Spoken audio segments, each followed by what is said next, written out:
अस्सलामुअलैकुम वरहमतुल्लाहि वबरकातुहू वीवर्स, आज मैं आप लोग के लिए लेकर आई हूँ चिकन एंड योगर्ट की रेसिपी। चलें शुरू करते हैं। बिस्मिल्लाहिर्रहमानिर्रहीम। सबसे पहले तो 1 किलो चिकन मैंने ले ली है, अच्छे से वॉश कर ली है।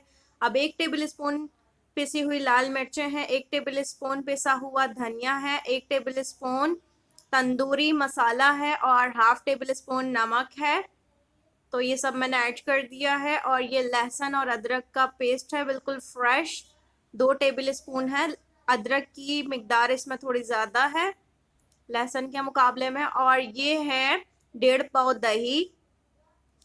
तो ये सब डाल के हमने अच्छे से मिक्स कर लेना है। मिक्सिंग से पहले मैं इसमें कुकिंग ऑयल भी ऐड कर रही हूँ। आप फ्राई करते हुए भी ऐड कर सकते हैं, लेकिन मैं मिक्सिंग में करती हूँ ऐड, वो ज़्यादा मुझे ठीक लगता है। अच्छी तरह से ऑयल और तमाम मसाले अच्छी तरह से मिक्स हो जाते हैं। तो देखें, बहुत अच्छी से मिक्सिंग हो चुकी है।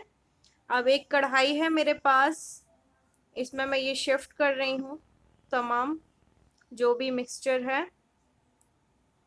और अब चूल्हे पे रख दिया है मैंने ढककर, और मीडियम फ्लेम पर पकाया मैंने 7 से 8 मिनट तक। और अब मैं पलट रही हूँ, और अब दोबारा से 5-6 मिनट तक बिल्कुल लो फ्लेम पर अब पकाना है, क्योंकि काफ़ी सारी गल चुकी है चिकन। अब देखें माशाल्लाह से कितनी मज़ेदार रेसिपी तैयार है। अब मैंने सर्व कर लिया है इसे। मेरी रेसिपी से ज़रूर बनाएं अगर आप लोग को पसंद आई, अगर ये मेरी रेसिपी, और अपने प्यारों के साथ भी शेयर करें। और अगर मेरी ये रेसिपी पसंद आई, लाइक ज़रूर करें। मेरे चैनल पर न्यू है, सब्सक्राइब करें। अल्लाह हाफिज़।